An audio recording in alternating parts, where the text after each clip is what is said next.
दोस्तों नमस्कार। आज आप लोगों के बीच में एक छोटा सा टॉपिक लेके आया हूँ जिसका नाम है लोक लेखा समिति। आइए हम बात कर लेते हैं लोक लेखा समिति के बारे में। लोक लेखा समिति यह संसद की सबसे पुरानी समिति है। इसे हम पब्लिक अकाउंट कमेटी भी कहते हैं। अब बात करें लोक लेखा समिति की स्थापना कब हुई, तो लोक लेखा समिति की स्थापना 1919 लॉर्ड माउंटेन्यू चेम्सफोर्ड सुधार अधिनियम के तहत 1921 में की गई थी।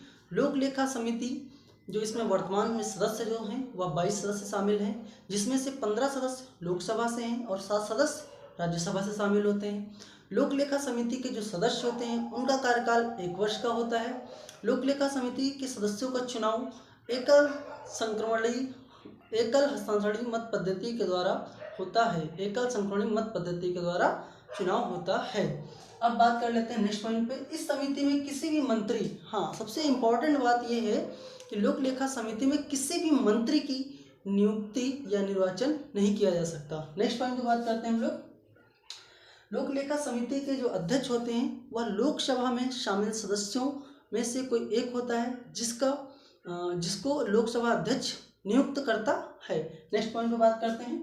तो इसमें कहा गया कि लोक लेखा समिति के अंतर्गत यह भी कहा गया कि 1967 से चली आ रही प्रथाओं के अनुसार, 1967 से चली आ रही परंपरा के अनुसार इसमें यह प्रावधान किया गया कि लोक लेखा समिति का जो भी अध्यक्ष होगा वह विपक्ष दल का क्या होगा, नेता होगा। नहीं, विपक्ष दल का नेता नहीं, विपक्ष दल का कोई भी सदस्य हो सकता है। नेक्स्ट पॉइंट की बात करते हैं।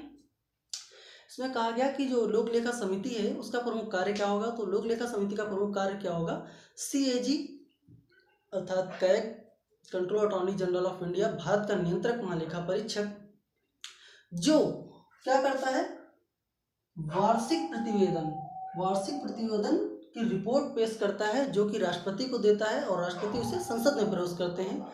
उन वार्षिक प्रतिवेदन के अंतर्गत 3 चीजें आती हैं: विनियोग लेखा परीक्षा प्रतिवेदन, वित्त लेखा परीक्षा प्रतिवेदन, सार्वजनिक उद्यमों पर लेखा परीक्षा प्रतिवेदन। इन सभी मामलों की जांच करने का प्रमुख कार्य होता है किसका, लोक लेखा समिति का। उसके आगे बात करते हैं। तो कैग को कहिए हम कह सकते हैं कि जो भारत का नियंत्रक एवं महालेखा परीक्षक होता है, यह लोक लेखा समिति के पथ प्रदर्शक भी होता है और लोक लेखा समिति को प्राक्कलन समिति की जुड़वा बहन भी कहते हैं। दोस्तों अब हम इस पर इसका क्विक रिवीजन मार लेते हैं तुरंत, जिससे हमें ये चीज़ याद हो जाए हमेशा के लिए। 2-4 बार से देखेंगे तो हम अच्छे से याद हो जाएगी।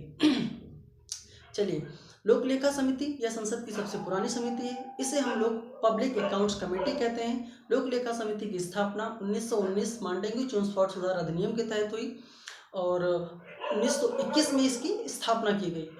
लोक लेखा समिति का कार्यकाल जो होता है, लोक लेखा समिति के सदस्यों का कार्यकाल 1 वर्ष का होता है। वर्तमान में लोक लेखा समिति में शामिल सदस्यों की संख्या कितनी है, तो कुल मिलाकर 22 है, जिसमें से 15 लोकसभा से हैं और 7 राज्यसभा से हैं। लोक लेखा समिति जो अध्यक्ष होता है वह लोकसभा में शामिल सदस्यों में से कोई एक होता है, जिनकी नियुक्ति लोकसभा का अध्यक्ष करता है। 1900 और इसमें यह कहा गया कि 1967 से चली आ रही परंपरा के अनुसार अब लोक लेखा समिति का जो अध्यक्ष होगा वह विपक्ष दल का कोई भी सदस्य हो सकता है। ध्यान रहे, यह बात मूलतः नहीं कही गई थी, यह बात 1967 से कही गई। अब उसके बाद बात करते हैं, तो इसमें जो है उसके बाद बात करते हैं कि CAG का प्रमुख कार्य क्या है। तो CAG का प्रमुख कार्य, लोक लेखा समिति का प्रमुख कार्य क्या है, तो लोक लेखा समिति का प्रमुख कार्य यह है कि CAG जो भारत का नियंत्रक महालेखा परीक्षक होता है, जो अपने वार्षिक प्रतिवेदनों की रिपोर्ट सौंपता है किसको, राष्ट्रपति को सौंपता है, राष्ट्रपति जिसे संसद में पेश करता है। उन रिपोर्ट्स की जांच करना लोक लेखा समिति का प्रमुख कार्य होता है। वो कौन कौन से होते हैं, तो एक होता है विनियोग लेखा परीक्षा प्रतिवेदन, दूसरा होता है वित्त लेखा परीक्षा प्रतिवेदन, तीसरा होता है सार्वजनिक उद्यम लेखा परीक्षा प्रतिवेदन। यह जो है इन्हीं की जांच करना सबसे प्रमुख कार्य होता है लोक लेखा समिति का। और लोक लेखा समिति को जो है, लोक लेखा समिति का जो पथ प्रदर्शक कहा गया है वो CAG को कहा गया है, मतलब भारत के नियंत्रक महालेखा परीक्षक को कहा गया है। और लोक लेखा समिति को हम प्राक्कलन समिति की जुड़वा बहन कहते हैं। थैंक यू दोस्तों।